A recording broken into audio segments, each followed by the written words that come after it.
Comme la tradition nous demande que tout le début de l'an, que nous présentons nos vœux aux gens que nous aimons, je saisis de cette opportunité que la vie nous offre en ce début d'année 2016 à présenter mes vœux selon le principe biblique. Il est écrit dans 3 Jean 2, « Bien-aimé, je souhaite que tu prospères à tous égards et sois en bonne santé, comme prospère l'état de ton âme. » Nous voyons, l'Écriture nous donne l'exemple ou le modèle de vœu parfait, qui est en 3 dimensions. La première, nous considérons déjà que le vœu, où on présente des vœux aux personnes qu'on aime, parce qu'on nous dit bien-aimé. Et je crois que si je me tiens au-devant de vous, c'est déjà pour moi une manifestation d'amour que je porte pour ce pays d'adoption, pour ce peuple magnifique et pour les fidèles qui nous suivent par la télé ou qui assistent à nos réunions, nos multiples réunions. En tout cas, je vais vous adresser mes vœux de bonheur, de prospérité, de longévité, de bonne santé, de joie. Nous voyons que le vœu de la Bible souhaite déjà la prospérité à tous égards. Dieu veut que chacun de nous prospère dans tous les domaines qu'il a besoin, dans sa vie sentimentale, dans son business, dans sa vie professionnelle, dans sa vie familiale. Et le souhait de Dieu que nous soyons tous en bonne santé. En d'autres termes, que nous nous portons bien.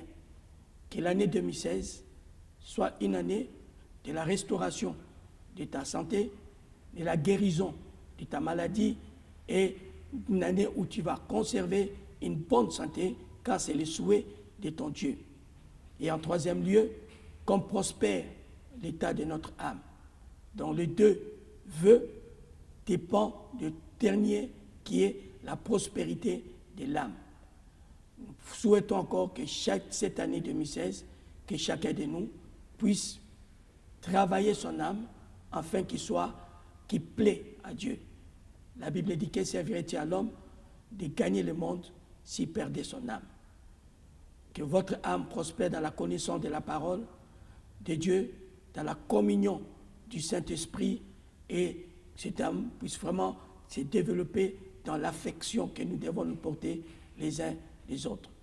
Que l'année 2016 soit pour chacun de nous une année de distinction, que chacun distingue dans le domaine dans lequel il évolue et d'impact, que nous laissons nos empreintes afin qu'à la fin de cette année, qu'on puisse reconnaître et admettre que nous avons été efficaces, que nous avons apporté quelque chose.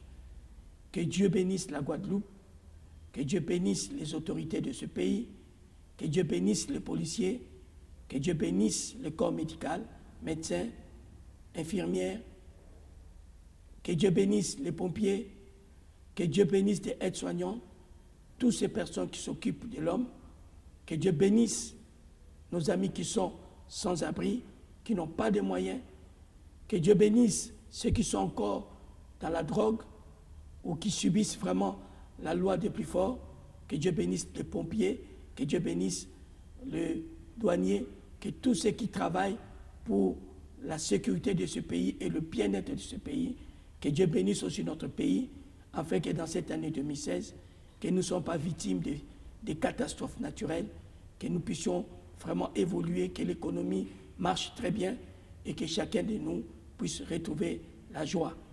Comme le nouveau président de la région nous a promis, et nous aussi, en tant que serviteurs de Dieu, nous disons que l'année 2016 soit l'année où les changements réels dans tous les domaines doivent commencer, en commençant par l'Église, dans nos maisons, dans nos travails et dans l'économie de notre pays, qu'on ressent vraiment qu'il y a un changement, il y a un nouveau départ pour la Guadeloupe.